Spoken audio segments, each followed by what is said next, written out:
Let's get that ball rolling.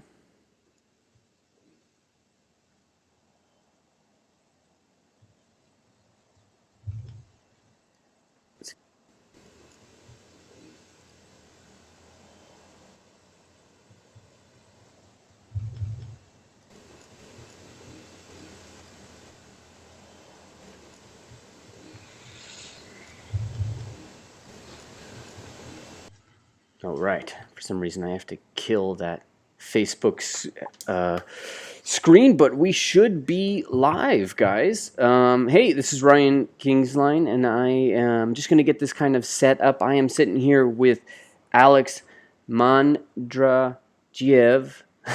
That's correct. You got it. I'll speed it up too.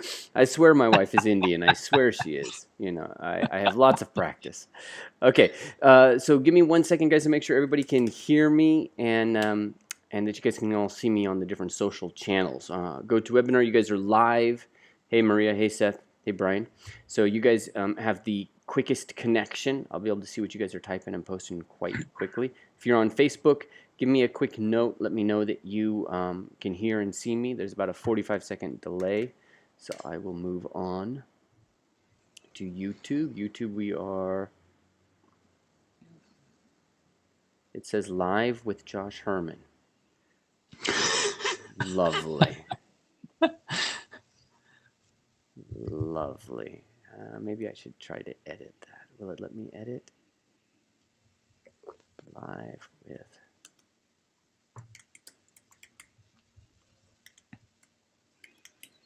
Oops. And we'll kill all that. Okay. All right, good. We're live there. All right, guys, 1 second. I'm just checking all of the different channels, making sure you guys are all here. And then we're going to start this conversation because this is a really exciting conversation. 1 second. I'm just checking. Make sure I'm not getting feedback in there. Okay. Looks like we're good, Alex, on all of our different screens. Awesome. And let's keep the chat open there. Delays in YouTube, Facebook can hear me, and go to webinar. All right, guys. So this is a really exciting conversation for me, and I hope for you.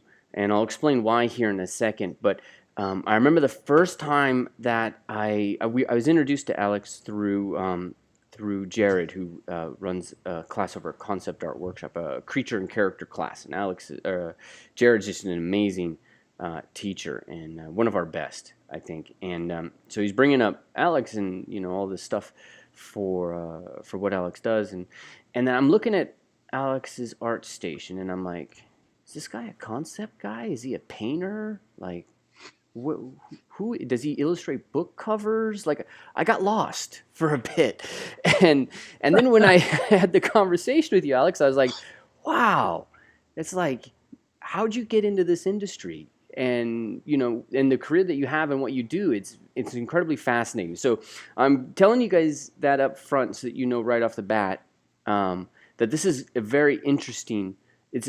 This industry concept. There's a lot of people out there that are very public about what they do, and concept in many ways is it's described as this, like, you draw something so that somebody can build something. So there's a very mechanical aspect to it. And I like to say that there are two different types of concept artists. There's explicit and there's implicit, guys like Justin Sweet. But I'm telling you this to kind of frame this conversation because there's a whole nother level to this conversation that we're adding here in this conversation with Alex. And that's important to me because at Concept Art Workshop, the goal is to kind of go that next level. So it's not just drawing, but drawing in 3D. It's not just drawing, but it's drawing this on and for this whole different purpose. So with that kind of frame, let me introduce you guys to Alex Mandradjiev, and let's get this conversation started. So thank you, Alex. Thank you. Thank you for having me. Absolutely. Hey guys, thanks for tuning in. Yeah, I don't know where to start really. It's been a long journey for me, and let's start and talk about what you do now. Yeah. Like, what is it that you tell people you do now? I'm an illustrator, and I do keyframes for film mainly, and only recently I've started to branch out into television. But it's been for film for the past several years, and I love it. I feel like it's my calling. I sync with it. I live and breathe film. I try to watch something almost every other day in between work or when I'm taking a break. I watch documentaries on filmmaking, the director's reel, those type of behind the scenes, not only watching the artist's work, but also analyzing it and seeing different breakdowns, seeing different opinions. And aside from the many brilliant instructors that have taught me my foundations and how to perceive and create the illusion of light on this digital two-dimensional surface, my go-to roots are always the directors, are always the cinematographers, and those are my sweet home mentors, so to speak. So so would you yeah, say you're a concept artist or illustrator? I can, whatever I'm labeled as, Yeah. that's, I guess, what I am in the client's eye. But Right. I see myself as a artist, as an illustrator. I guess it's more. I feel more comfortable saying that. Concept artist is good too. There's nothing wrong with that. Right. I guess I'm an illustrator. I'm considered as an illustrator. Before illustrator, I was concept artist. Maybe I ranked up. Maybe it's change. I have no idea. Great. But yeah, that's a strange one for me, because I hear that a lot. Like, what is the difference? What is the difference between a concept artist and an illustrator? Or why does it say cinematic illustrator? What is the difference between that? And personally, I called myself that. And yeah, if it rings well, it rings well. I don't care if people are being judgmental on it. It's just how I see myself. I like to do cinematic pieces that tell story. Great. So call me whatever you want. Just don't call me late for dinner. Is that the deal? Sure. Yes. Okay, great. So who's your client? And because this is the really interesting part for me, like a concept artist might work at, let's say, Blizzard, and there's a million things to design and think about and work out. But in your particular career, who is your client? Producers, directors. I've never had a conversation or feedback from a writer before, but mainly a producer, director, and art directors. Okay. Someone like Ryan Meiderding over at Marvel, or right.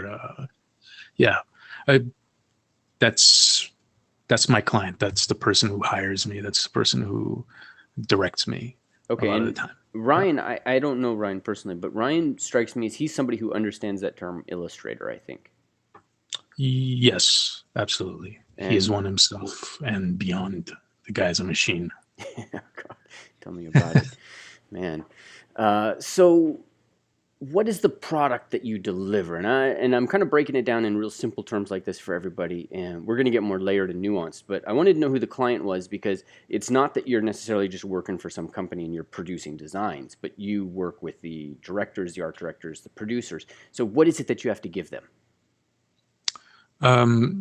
Well, something that will help them either pitch their story or help them visually realize what they're looking for if they can't see it, or perhaps they already have the vision. They just need it very fleshed out. They want to see it. They want to see it in front of them so they could be convinced. Right. So sometimes it's very handheld, very art directed. Sometimes it's very blue sky. And it's like, my idea is, it's about these astronauts and they're going through a wormhole. How do we show that? How can we show that differently? So now I'm starting to think about, do I just show astronauts flying through a wormhole, or maybe I can have something a little one layer deeper? What's the story behind it? Where are they coming from? Is one astronaut skinny, the other one bigger? Why does that matter? What's the color palette? How is it lit? How is it cropped? How are we showing them in the frame? And that's placing the viewer in the mind of the story, in the mind of the characters. Mm-hmm. So for doing that, that's I think that's important to a lot of my clients, because it speaks their language. I think it's where they come from. So in what I always force myself to do is speak their language in the method that I create. I'm not a cinematographer. I don't edit.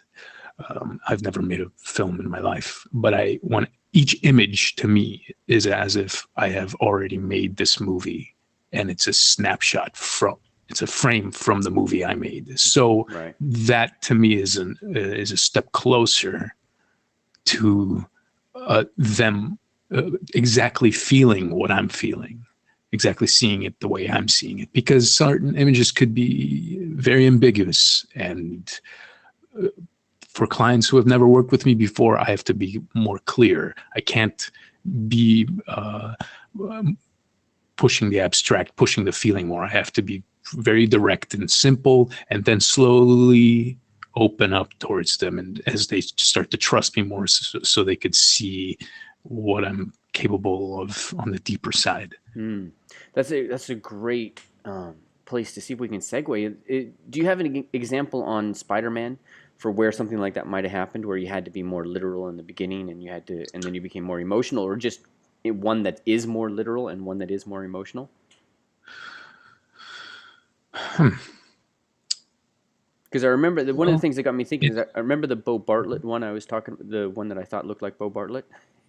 There was a whole emotion that you were conveying in there. Yes. This is the composition is a little more abstract. I'm definitely placing us below. It's a more heroic shot. Yet Spider-Man is not using his web. Mm-hmm. He's running out, and he's running out in the foreground. There's a toilet backpack and a roll of tissue paper. You're starting to ask yourself what he's running out of.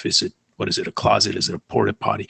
Essentially, this was an idea of him running out of a porta potty. Mm-hmm. So there's maybe a comedy in this, but a lot of the Spider-Man images were really more about the action, about the poses, and it was probably required to be pretty clear. But I know I have certain images that go a little, they stray away from that. Mm-hmm. And some of them are, for me, exploring how moments could be lit, how we could see his suit in a very dark scenario, how the red, how the color composition mm-hmm. will strike us, because this is red, but then the blue, it becomes one with the night, and then there's the lights from the car in the distance. Maybe this is a connection. Maybe this is his next move, where he's headed towards. That's his calling, and it seems ominous. He's going there for sure. You can feel he's headed there, mm-hmm. and it feels like a darker frame. It almost could be confused for a horror film, maybe to a lot of viewers. But for example, that is one. This is maybe also a little more of an abstract composition for the shocker. I wanted to introduce the Shocker character without showing his face, but to show his weapon, because to me that's what his character is.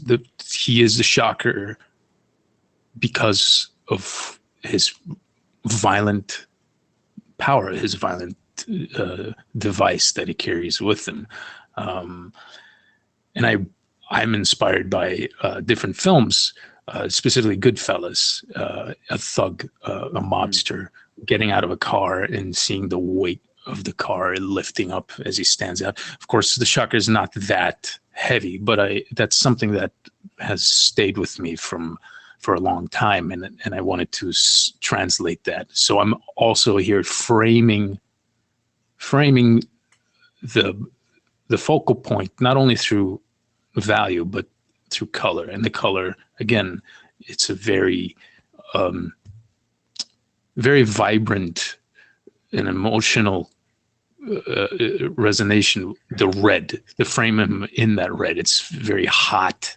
You can definitely, to me, you can definitely feel that this thing will burn you. It will shock you if he hits you with it, if he projects whatever he projects out of his weapon. So the composition, without this figure in the middle, maybe you will be able to read the door, but because we have a relatable image in the center, everything else sort of falls into place. Mm-hmm.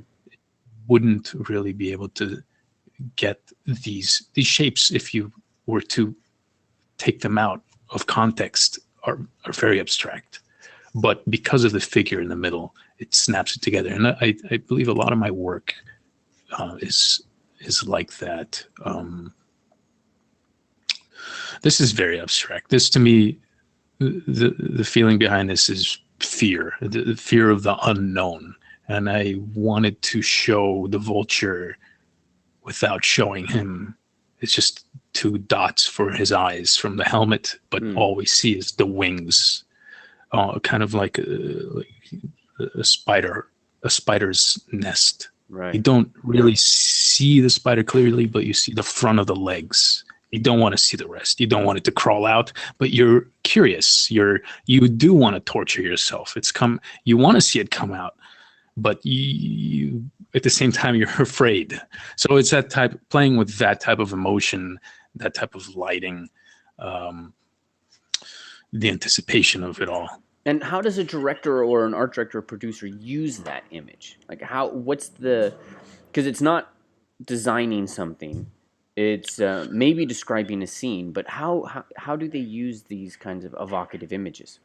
A lot of the times it's used for lighting. It's used for this is how it should feel. This is how it should look. Right.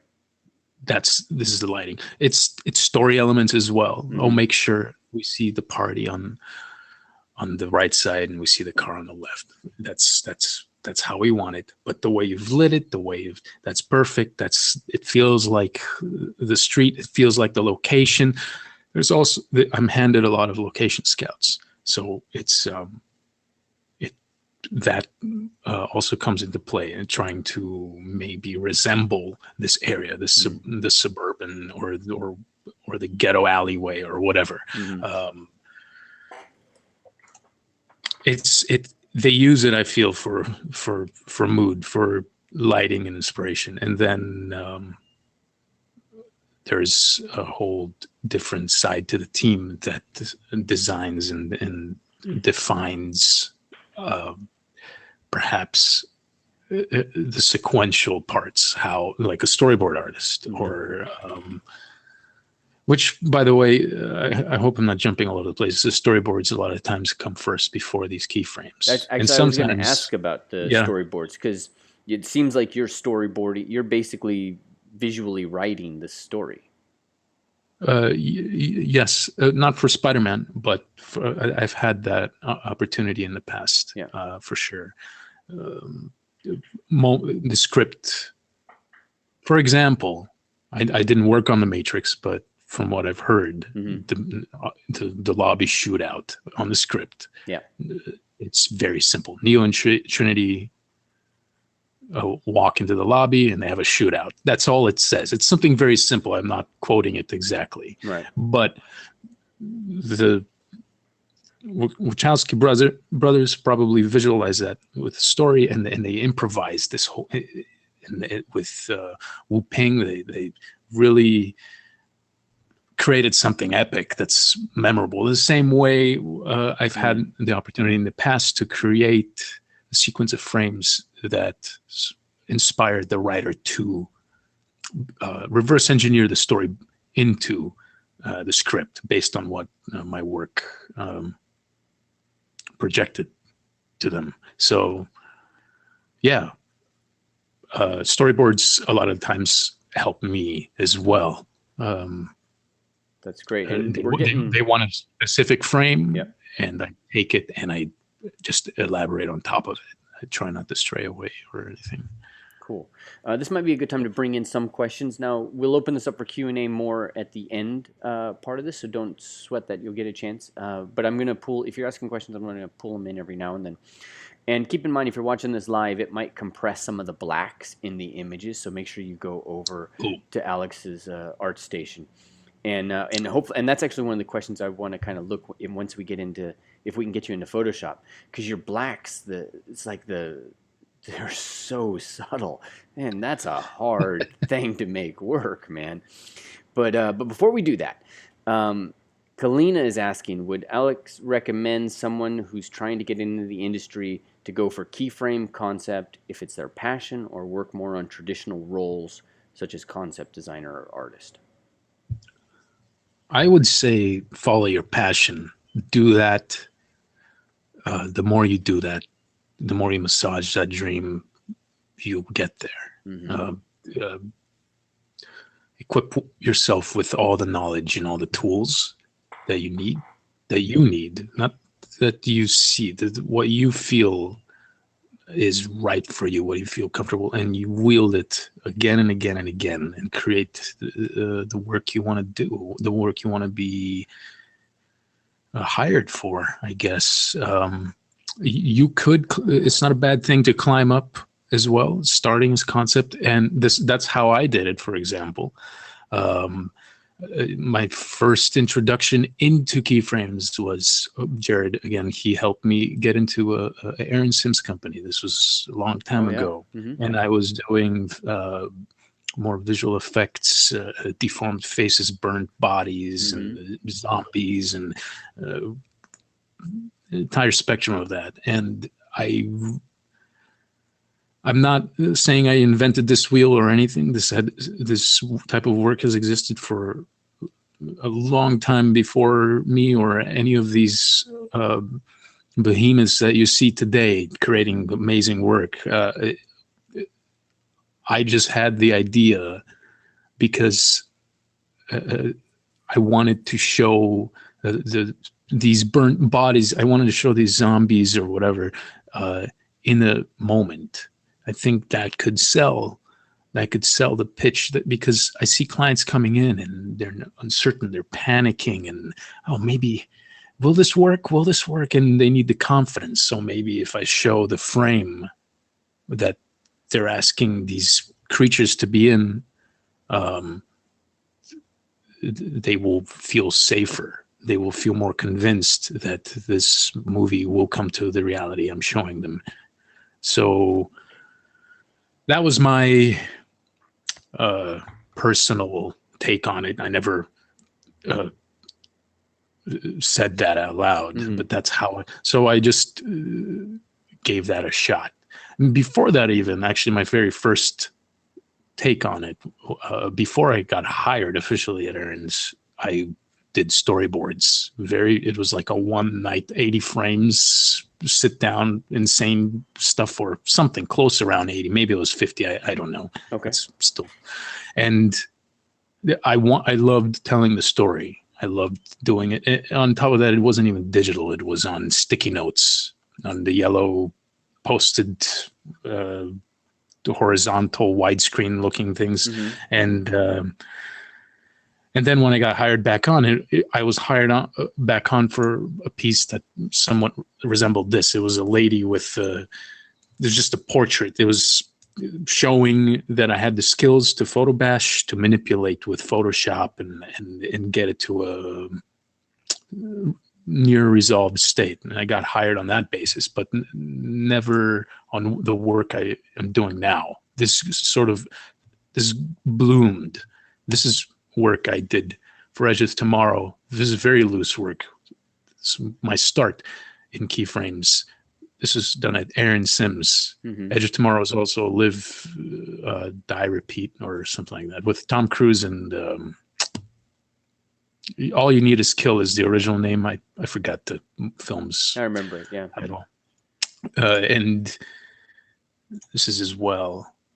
But it's really, compared to my more recent work, this is very loose. It's very painterly. Mm-hmm. But there's still, I still try to get it to the photo texture-y feel that I've been influenced by Craig Mullins, by some of Justin's work, Justin Sweet. Anyway, I made my own goal. I took my own initiative because I didn't want to do what I had already done in a game company, which was just straight up multiplayer maps. That was a great experience as well. I'm not disregarding any of this. It's all very valuable. Yeah. But I also didn't want to do just the effects. It wasn't making me satisfied with what was pushing me. I really wanted to just jump out of myself and do exactly this. That's great. And Kalina, I think that more than answered, right? And sorry, I kind of went off. That was great. And I was going to add to that, one of the biggest failures in my experience has got to be succeeding at something you just don't care about, because then you got to keep doing it. Yeah, and doing it, that's hard for just money, or doing it for just to be in the entertainment industry. That's honestly, that's a start, because you got to realize when you're in the entertainment industry, that's a privilege. Not everybody gets to do this, and to be comfortable doing this for a living, even if it's low pay at first, that's a made man's job. That's a king's living. There's a lot of work out there, and it's hard, backbreaking stuff. This, to me, is exhausting, but it's gratifying. It's mentally exhausting, if anything. You might lose sleep certain days, but you're doing exactly what you're doing, something from your soul. You probably work with assholes certain times. Most of the times you work with very genuine, creative people. And that's a lucky privilege. I've always felt that. I don't complain about in this industry, Hollywood or the game industry. To me, it's a blessing. I wouldn't want it any other way. That is so awesome to hear. It's easy to hear a lot of the negativity, especially if you're online in some places, because it is hard, and it can be brutal, and somebody could get laid off, because film is very hard that way. Yeah, it is. But it's great to hear that inspiration from you, because you still have that love for it. I can hear it in your voice. Yeah. It's my love for film. I love actually taking on independent projects a lot of the time, because I see, maybe it's because I want to make a movie one day, but at the same time, I always question myself. I don't know if I will. I actually want to create content that resonates with my viewer, that strikes an emotion, that's something they will remember, or come back to, or think about. Yeah. Whether that's a movie or a series of paintings in a gallery or work done for a movie, that's fine with me. That's beautiful. Yeah. That's great. We should have a gallery show. We should. Here in Laguna Beach. We can just put these on canvas, and then we just jack the price up. And a good frame. That's good. That's important. Absolutely. Yeah. Gold leaf Gold frames. leaf frames. I love it. All right, let me check in with you guys real quick, and then I want to take a quick. I want to make sure that you guys. I want to make sure that you guys see the range of Alex's work, because there's number one. There's an enormous amount of range, but it's all this deep pathos. And then, if you don't mind, Alex, I'd love to get into Photoshop and start to explore Sure. what you were talking about, which is just how you find stuff. Because one of the questions we had was, number one, your color palette, and then the other one is how do you make something that's so abstract, like that door with the guy coming out with the shocker? Like, how do you make it even look like it's actually a door? Because it's so abstract. Um, Right. so I want to do that, but let me take a quick look at this and see if there's any other questions that we want to push in. Um, this might be a little off the side, but let's try this. So Ivan Mhm. is asking, what do you think is the best way to find clients for this type of work, for keyframe, for mood paintings? Um, You put the way I've done it, uh, you put yourself out there and you make sure you're in a good circle of friends, people that could possibly recommend you, people that know others. But you put your work, as I have, and in the past with CG Hub and on my blog, which hasn't been updated in a while, but CG Hub and ArtStation. Sorry, ArtStation is something I'm constantly updating, as well as I guess Instagram nowadays. But you're constantly putting this stuff out there. It is noticed. It is seen by people who care about it. People who want to hire you. That's one way that I know. To really sell yourself, you do work that would be needed, I believe. and how do we discover what's needed? Because that's a great point, right? I mean, Yeah. you want to be valuable to people. That's how you get hired.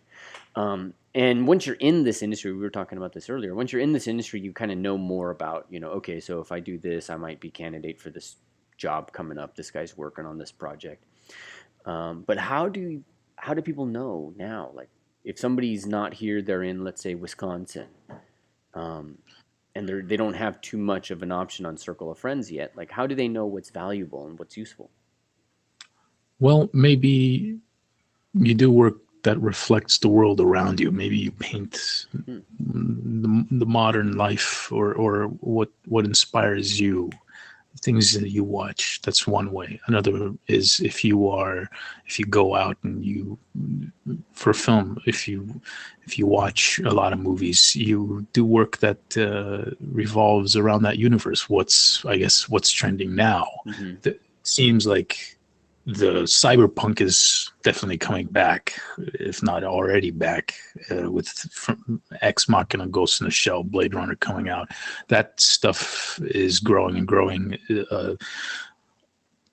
It's a very rich palette right now, especially from that to Game of Thrones to musicals are coming through as well. How do you show that? A lot more horror films are coming back into the palette that we are experiencing. So I guess the best way really is to do what you haven't seen and what you want to see, what you'd like to see. You create work that you want the viewers to see and what you haven't seen yet. I know that's probably hard to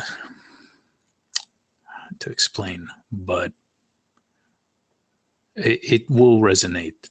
That feeling, that soul that you put into your work will scream at the viewer. No, that makes total sense to me, because it's easy to feel like you don't have power, because I have school, and so I get emails every now and then like, what do I do? I'm here, and nobody does concept art in this city or this place, or they do ZBrush or something like that. But what you're really talking about is, look, yeah, it'd be great, come to LA, but all you're doing, and correct me if I'm wrong, is you're making stories about stuff that you think is important, and that can be done anywhere, and so Yes. illustrate, just get to the job of illustrating, the things that are important to you, and somebody's going Yes. to see, oh, look, this guy has illustrated this. This is his project. So start thinking in terms of projects. Start thinking in terms of, what the resources you have for yourself right now. Right. One of the ways I would think about it is the kick I get out of creating a series of pieces. Maybe I'm twisted in my head, but I do like creating dark work. But it's probably because of how I grew up, where I come from. So Oh, I'm sort of. was it in a castle? Was it now? Now you got me intrigued. I need to understand. I was born in a dungeon. No, no. It's not a sob story or anything, Yeah. but my mother and father. I'm an only child. We leave Bulgaria. I'm Bulgarian by nationality, and we moved to Germany, and from Germany we come to America once we have the papers and green card and everything. Mm. But that journey for a young developing mind was very intense, and I was very happy too. But I saw some very brutal stuff and experienced near brutal stuff, and that it has a lot of juxtaposition to the happiness. How old were So, you? oh boy, first, second grade. I Oh don't know no. how old Yeah, that my is. daughter's first grade. Her brain is awake to everything. Yeah, So, um, totally. it's it's a it's a it's a road um, of very rich, very real experiences that I love to visualize in my work, that I love to sort of put into my work, whether it's through just color or whether it's through actual storytelling. For example, being on my site right now, I don't want to drag this on too long, but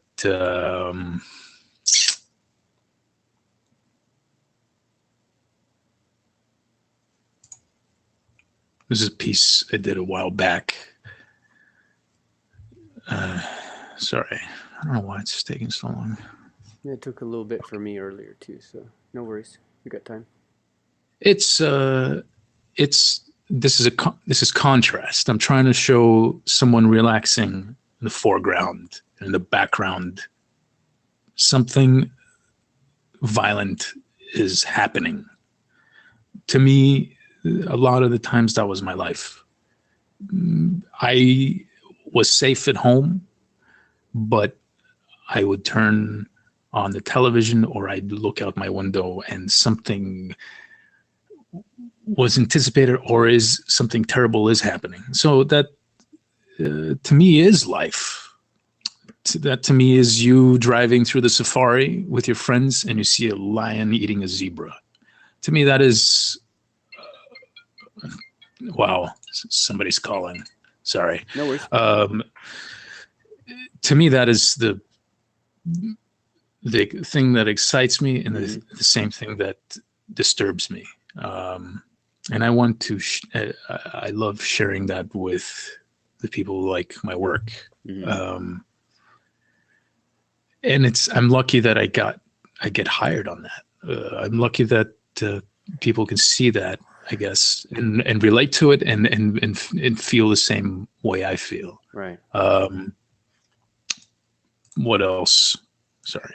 Yeah, no, that's great. So I want to look at one more piece of work, and this might be, Sure. it might be a little controversial, so you guys tell me what you think. I don't mind getting corrected. But there was an image of a guy in a doorway, nude for the most part, and then there's a person below him, but it's Oh, up. right. Yeah, I think I know what you're talking about. it's in the middle, Sorry. like fourth over, and I think it's just up a couple more rows. Up, up. Keep going. Yep, there you go. Am And I so stay right there, and it's okay? three rows down, 4 columns over. 3 rows down, 4 columns over. It's the guy.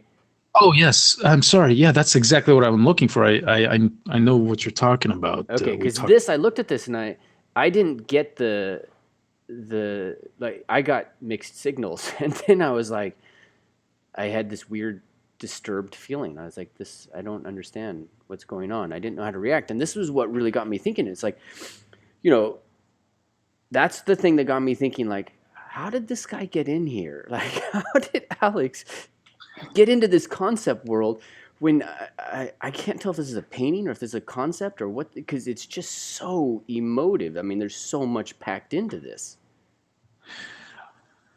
It's To me, disturbing. this is.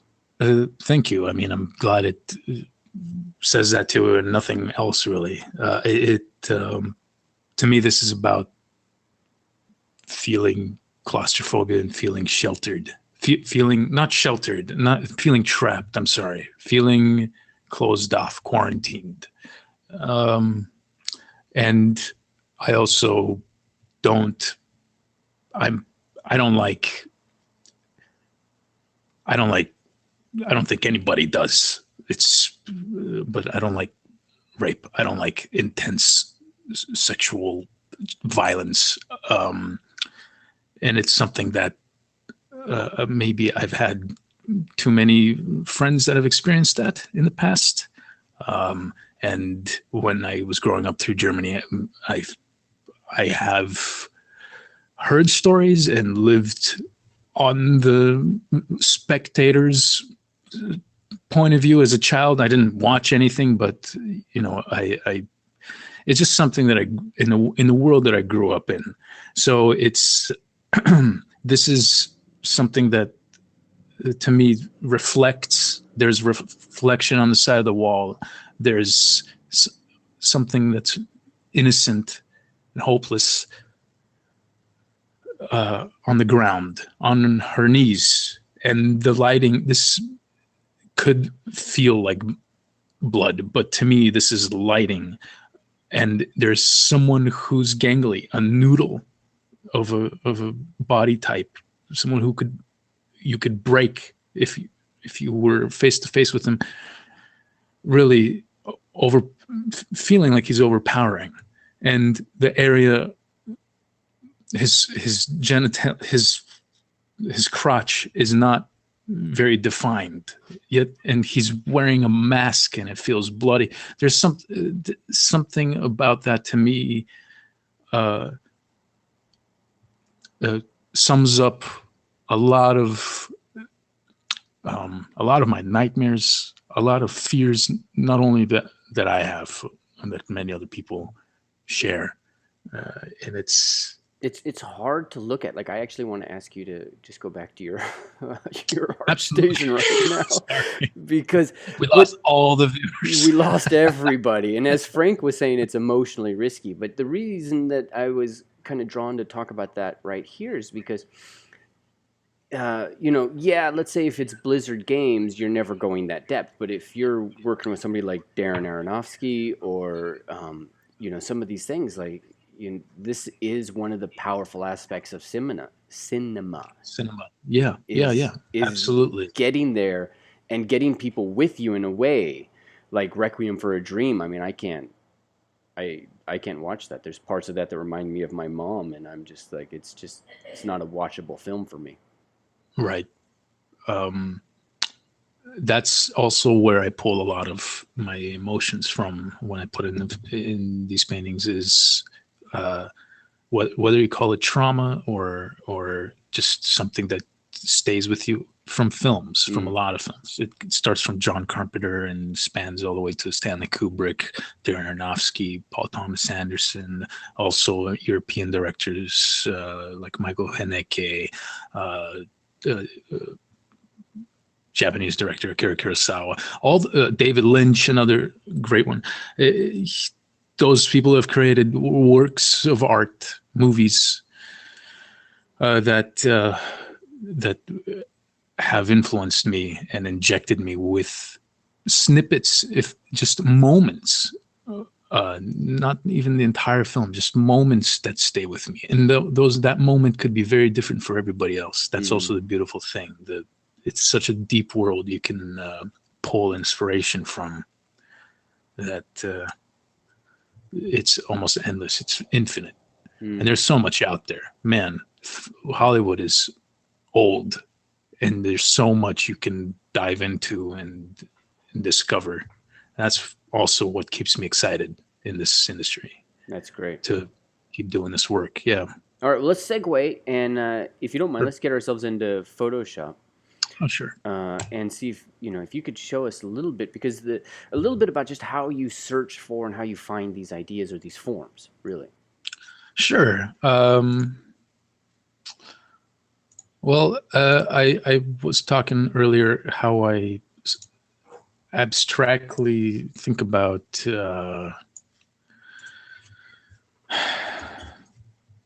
my reference. Now I'm blowing it up quite large here, but sometimes I find beauty in the noise. So a lot of the times I just directly, I don't care about what the photo is saying. I'm Oh, okay, I get it. I just want to use that as the underpainting. But maybe these flames, they remain the way they are. Maybe I'll use this as a focal point. So perhaps I don't know what I'm doing right now, but my brain is automatically searching what this could be. What world am I in right now? Where am I jumping to? Where am I teleporting my mind? Am I staying in a modern world, or am I going in a fantasy world? Am I going in the future? What type of story do I want to tell? Is it just going to be something flashy, something neat? There's nothing wrong with that. Or is it, do I want to say something deep? Do I want to create something that will make the viewer ask questions about what they're looking at? So I am thinking about composition, something that I will be, going over more and more, but it's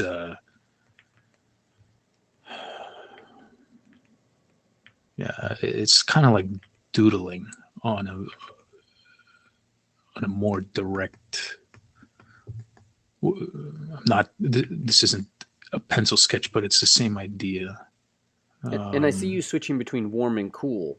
Still kind of very similar values, but warm and cool to make a distinction. Yes. Yeah, I'm aware of the color palette that's already. I'm using what's here, and going with it. I'm adapting with it. So I do like that. This is creating.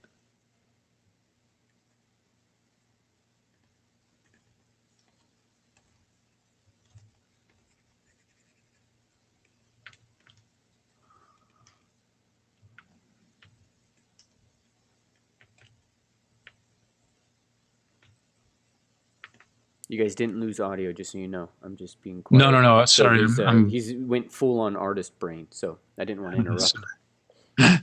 You guys could ask questions. I could try to talk. I do have somewhat of a trouble with that. I start losing my train of thought, and I don't want to be rambling or saying bullshit. But yeah, right now I'm just trying to take us somewhere relatable. So if I'm adding a figure in this, or maybe multiple figures staring, maybe now I'm starting to think about the angle. Are we low to the ground? Is there's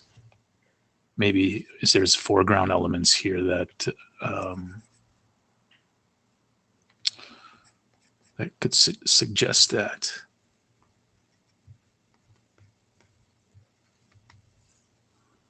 So, and this could be a very quick composition, loose, rough, that could be given to the client for the very first pass. Like, I was thinking about this angle. I was thinking about maybe that's how we see this moment of the moment where they look into the fire and see the future. There you go. Whatever it could be. And I see you're working very small here too, right? Yeah, this is 1280 by 800. It's proportionate to the native resolution to my monitor. I don't know why I chose that, but that's where I got this res from. It. I don't think it really matters.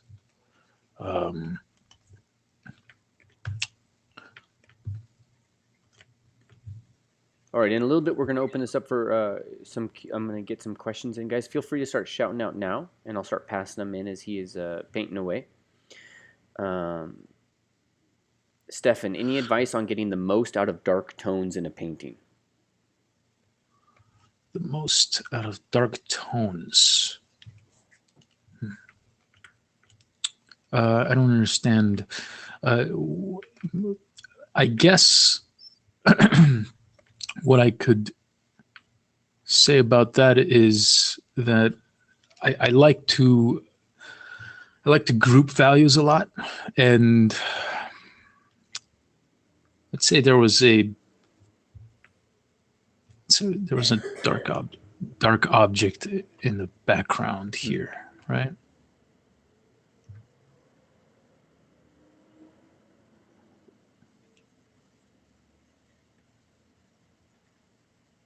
This figure will still be here. It'll still be in the foreground, and I'll make sure it always stays like that. But the most out of dark tones is the same idea as what I did here, is grouping values. So if you're doing a really dark frame,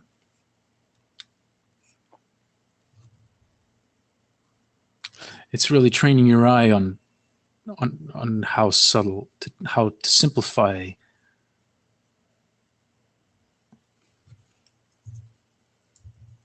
I hope you guys could still see this. I went full screen. I hope it's not, is it still there? Yep, still here. Okay.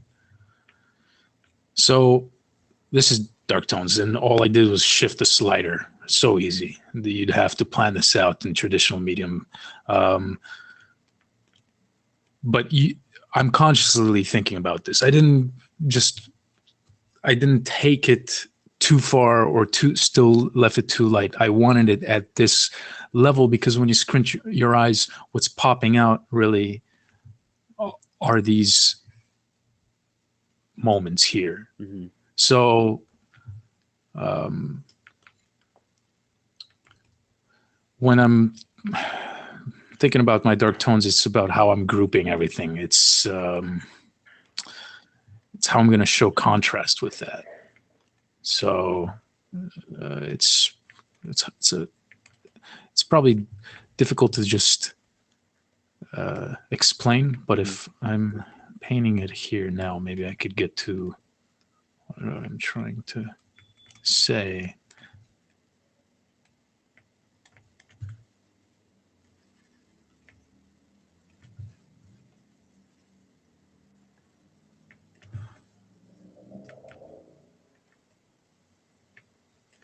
A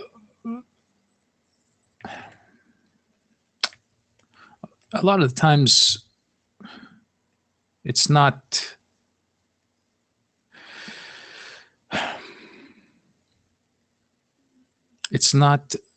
always good to do dark images. Mm-hmm. Just from a professional point of view, I've had a lot of clients in the past tell me, your work is maybe too dark. Do you have lighter stuff? Mm-hmm. And I'd ask him, dark mood wise? No. Like, your frame is dark. You have really dark. I mean, it's beautiful, blah blah blah, but it's dark. Do you have lighter keyframes? So I know that maybe only recently or in the past couple of years I've started to show a range, but I guess I'm kind of just talking out loud here, guys, because I'm trying to find the reasons to why I love doing dark tones to answer that question. What's the most you can get out of a dark tone? Contrast, I guess. You can really capture how maybe a lens could see how we could see through a lens at night. Will you see brilliant detail, or is it just the areas of smoke and fire? That's what's going to pop out, and we'll see silhouettes. And why is it being lit like this? Why are we in a dark area? So before you even question what's the most you can get out of the dark tones, ask yourself maybe, why do you want to show it in the dark? It could be a very simple answer, like this event is happening at night, or all the fire moments are at night. I mean, it sounds simple, but maybe it takes a lot to get to that simple answer. So I love that. All right, let's take Aiden is asking, do you always dive straight in with color, or do you ever start with value passes? I like diving into color. Yeah, usually for my personal work, and a lot of times client work, I just directly go into color. But with Photoshop, you can always check your values. Just desaturate it. You could desaturate it, yeah. It's with CC, Photoshop CC. There's this great tool here, Camera Raw Filter, and you can just take it to your saturation down, and you can even mess with exposure. You could just see how. Oh wow, yeah. You could very quickly figure out where you would like it to be. This isn't the final, of course, but how you'd want it to read. The range, maybe how saturated you want it. How the fire, the flames, they've cooled off more into the pink. Or maybe I could leave it at this spot. Now it's no longer as dark. Now it's probably early morning if they're outside. There's also temperature change. But I like to, these things I like to cover right off the bat to a very extreme or subtle point. Sometimes I do it at the very end as well.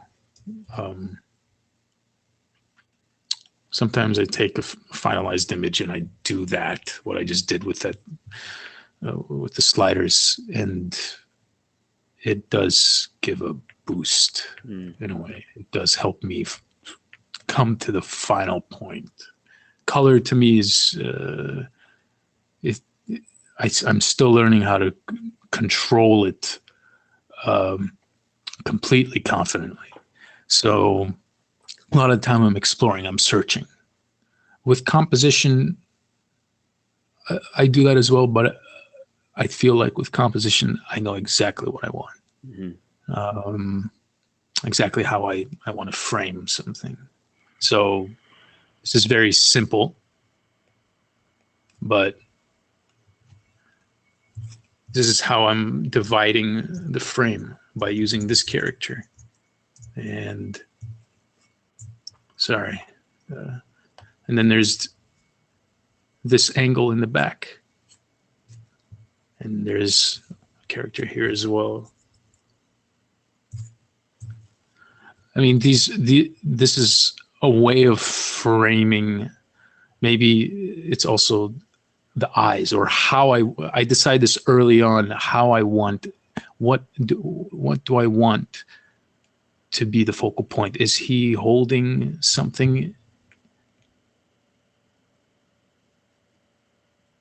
Is he holding an orb, or I don't know, something metal plate with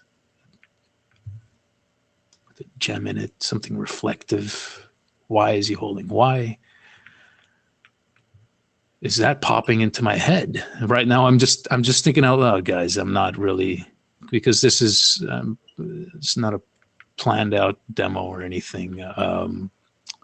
But why am I thinking about a reflective surface being pointed at fire? Why am I? Maybe that's making me dive deeper into the story. Maybe this is what we're going to see. What's coming next? So these heads, this alignment of compositionally, it's pointing us into this smoke in the background. Although it's organic, it's uncontrolled. It's something that could be guiding our eye through here. The first read, or the second read. Maybe this is the second read. The first read would be his helmet or his face. So anyway, from this point, what I like to do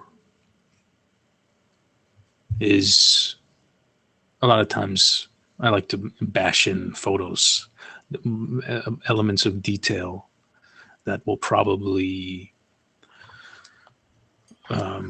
either stall my work or get it exactly to where I want it to be. So by stalling, basically what that's saying is I have no idea what's going to come out yet. Might so work, it's might not. Yeah, but maybe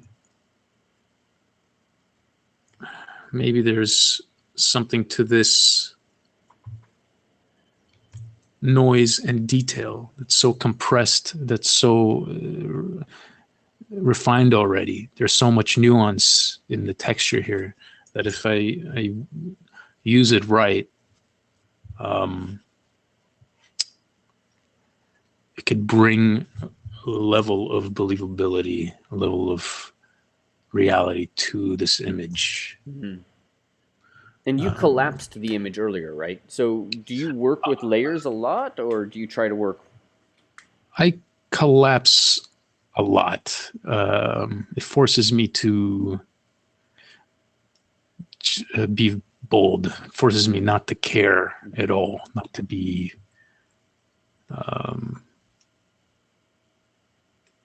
precise. It's not about precision at this point. Mm-hmm. I'm just starting off.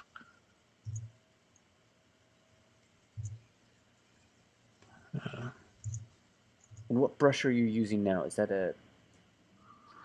It's you're painting the yeah, mask.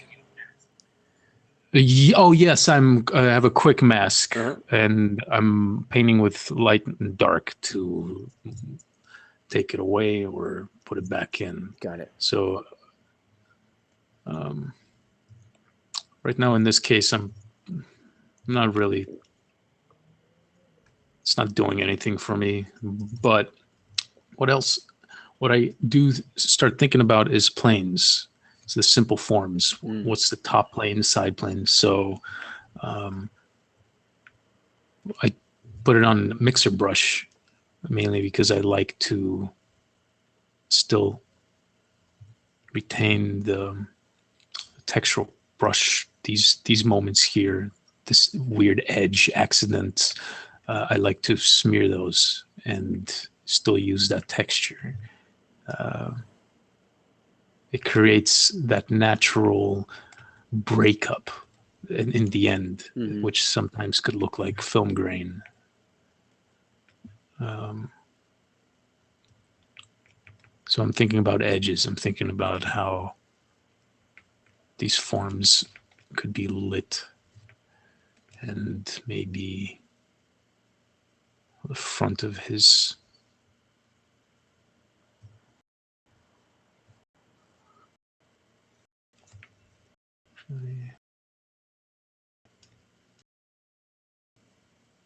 Design at the speed of thought, Frank says. design at the speed of thought. He's asking if you're Leone's films. with Sergio Leone films? I love Sergio. I've seen everything.